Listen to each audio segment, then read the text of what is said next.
My name's the Silver Supporter, and welcome to my very first top 10, or top 5 in this case, video. Cue the intro. If you're strong, you can fly, you can reach the other side.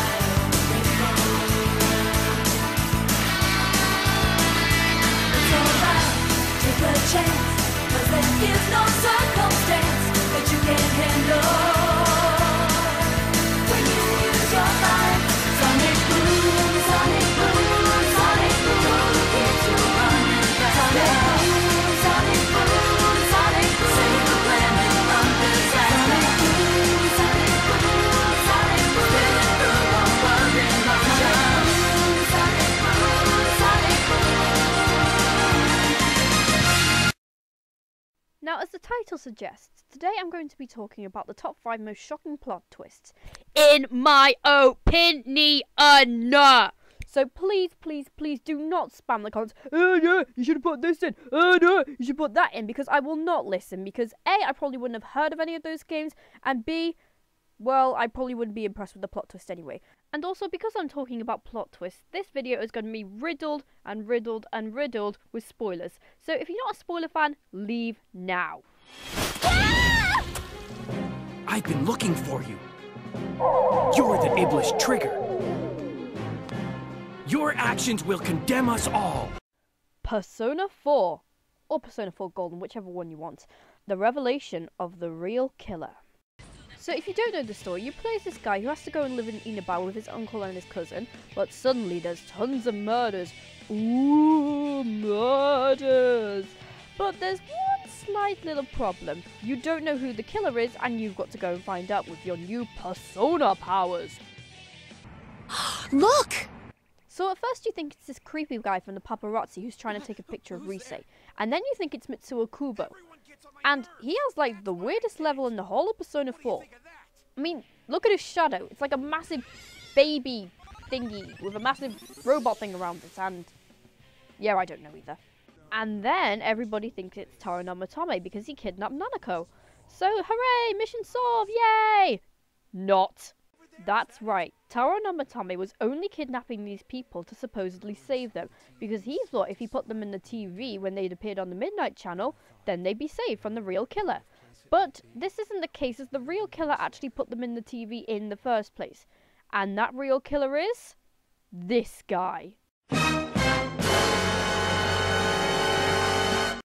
And no, I'm not joking, Adachi really is the killer.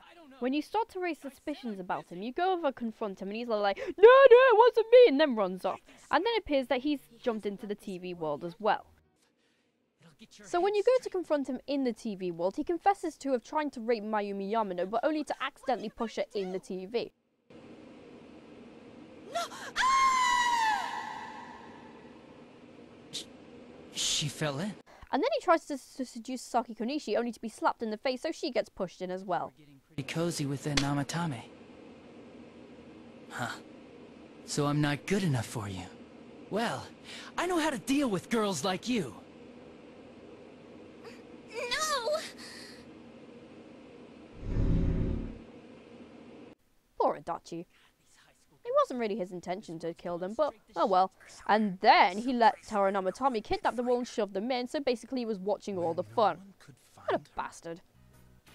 And this actually shocked me, because Adachi is such a really nice character. He's so weird and kind of gawky and stupid, but he liked to socialise with the family, and yeah, he was a really nice guy.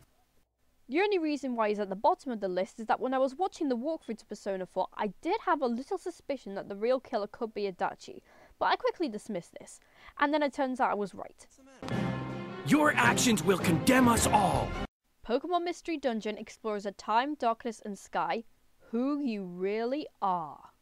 For this game, you wake up as a Pokemon with no memory whatsoever, and you meet another Pokemon, and then you join this guild, and then you do missions and stuff to save other Pokemon and defeat bandits and deliver stuff and yeah, some random shit like that, only to have your rewards robbed from you by the actual guild itself. So, fuck you, guild. Fuck you. But as you go through the game, you find out that these time gears, which are keeping the time and balance in the Pokemon world, are being stolen. So you have to find the Pokemon that's stealing them. And that Pokemon is Grovyle. Now, when he finally does get apprehended and is about to be sent to the future, oh yeah, he's from the future as well. So when he's about to be sent to the future, he starts trying to shout at them, even though his mouth is gagged. Now, this kind of raised suspicion for me, as I felt that Grovile was stealing these time gears not for value, but for an actual purpose.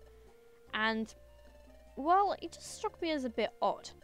And it struck me as even odder when Dustnor drags you into the thing as well. Oh no, Dustnor's evil. But this isn't the plot twist I want to talk about. Yes, Dustnor being evil did kind of shock me a little bit, because I know he was kind of an evil ghost-type Pokemon, but he helped you so much. And, well, yeah, I kind of liked him. But the real plot twist is this. When you're travelling with Grovile in the future, you find a shiny Celebi, and the Celebi says she'll take you back to your own time. So, you go over there, and then you're apprehended by Dustnor. Again. Oh, shit. And when all hope is lost as you're about to be killed by everyone, Grovile reveals that he actually has a partner that he was travelling with when he was trying to get the time gears. So, he's like, oh, who cares if I die? I just want that partner to succeed. But Grovile gets slapped in the face as this is revealed.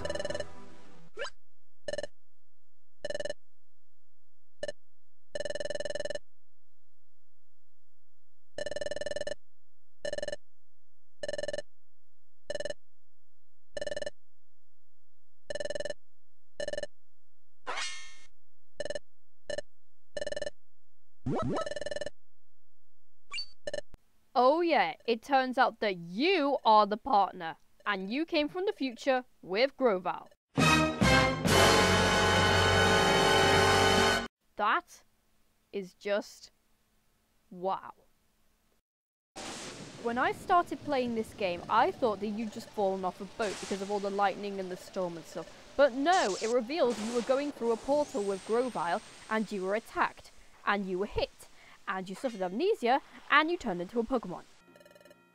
And if you're confused as to how the hell this turns you into a Pokemon, it's revealed later by a Dark Rider that he was the one who was attacking you whilst you were in the portal. And your desire to protect Grovile got mixed with all these realms and stuff, and that's how you were turned into a Pokemon. Yeah, I still don't get it either. I would have loved to have found out this plot twist whilst I was playing the game, but my friend told me before I could reach that part of the game. Yeah. Thanks a bunch, friend. Thanks a bunch. Your actions will condemn us all! Arcry's Fantasia. Your allies become your enemies. When I was watching the walkthrough to this game, this part shocked me so much. Suppose you've come to bond with Gula, too. I mean, half of your allies have just turned against you. It's horrible. Let me explain what happens. When your friend Adele is kidnapped by the Alkenian soldiers, you have to go and rescue her, obviously. But when you get to her, it turns out she's the real diva, who's supposed to be the enemy of your other party member, Rithia. And then plot twists carry on even further when Lark summons Simmer to destroy Gertab, which in turn almost kills Adele, which gets Ab to come to her rescue, revealing that he is also a child of Issa like Lark. Which is a massive shock because everybody thought there was only one child of Issa in the entire universe. I thought there could only be one child of Issa at any time. Then the bad things happen. Adele starts to go kind of mentally crazy and tries to kill everyone only to faint. Yeah. And Lark too! All of them. All of them! Kill every last one! And then Surge comes along and attacks Vice, revealing that his job was to deliver Adele to Anthrax, so he's basically gone and betrayed you.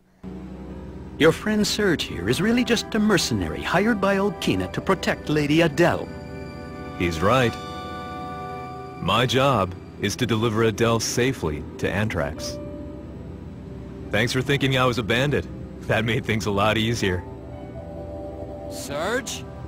You betrayed us! And then Alf kind of abandons the Meridian Empire. Be the way I've always been. Alf? Look, the way the Empire does things is just wrong. I couldn't stop this military advance. I don't deserve the title of Prince. Alf? What are you talking about?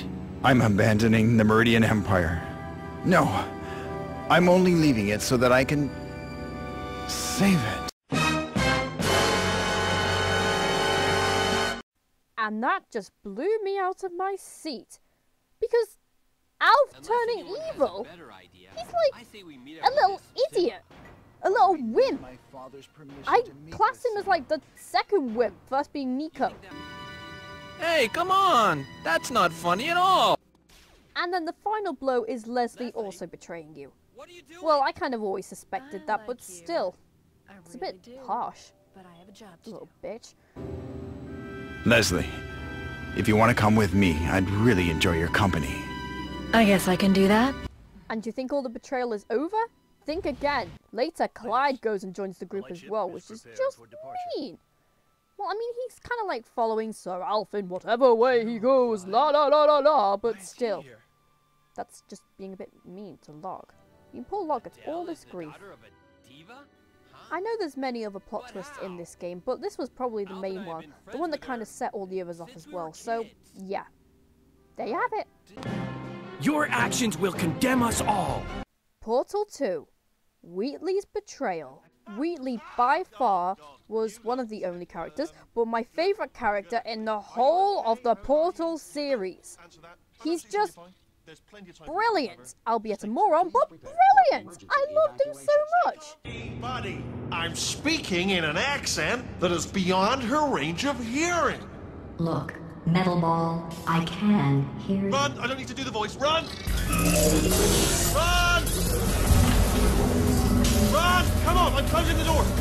Okay, quick recap. We are escaping. Alright, that's what's happening now. We're escaping. So you're doing great. Just keep running. So when this happened, it kind of struck a low blow for me. Over how small you are, but I'm huge.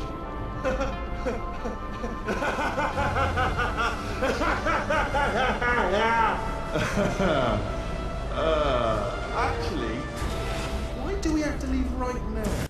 Yeah, Wheatley kind of becomes corrupted by GLaDOS's body, and that's not very good.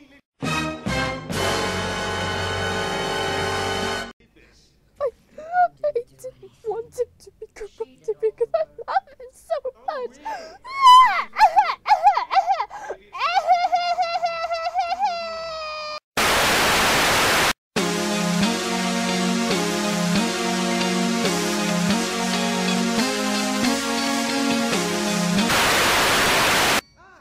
Okay, crying over. So Wheatley's now gone and trapped you in the building, turned GLaDOS into a potato, and GLaDOS reveals something very, well, revealing. She lives in it.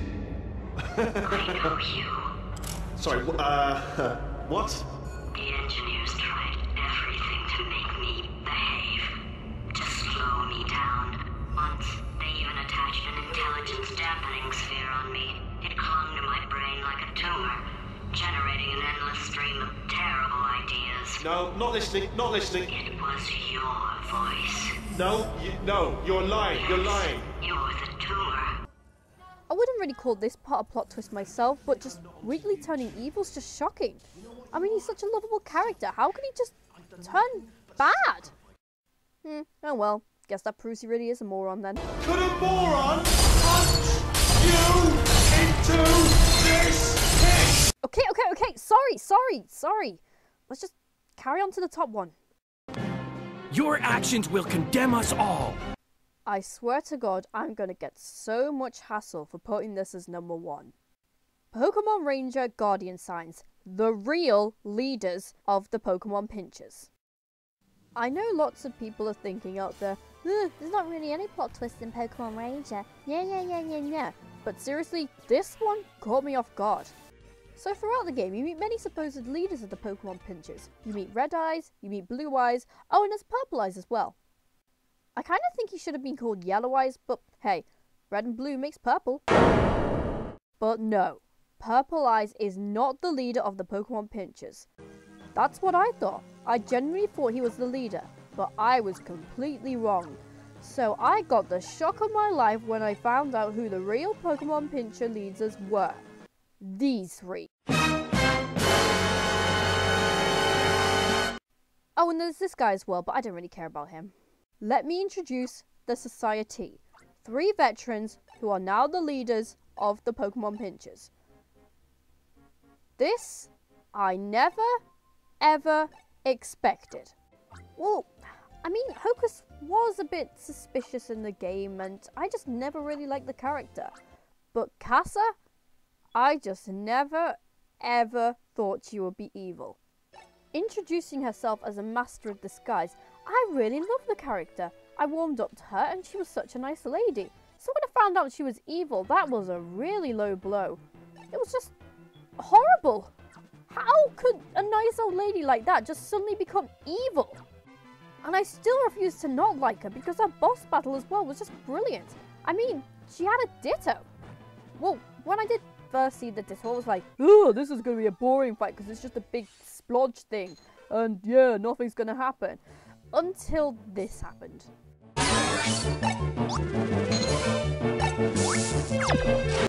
Yeah, throughout the fight, Ditto turns into Riku, Suicune, and Entei.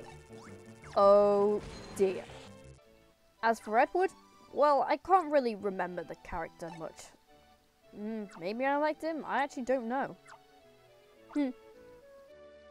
So there you have it, those are my top 5 plot twists. If you haven't subscribed to my channel, then click that button right down there. See that one? Yeah, that little one?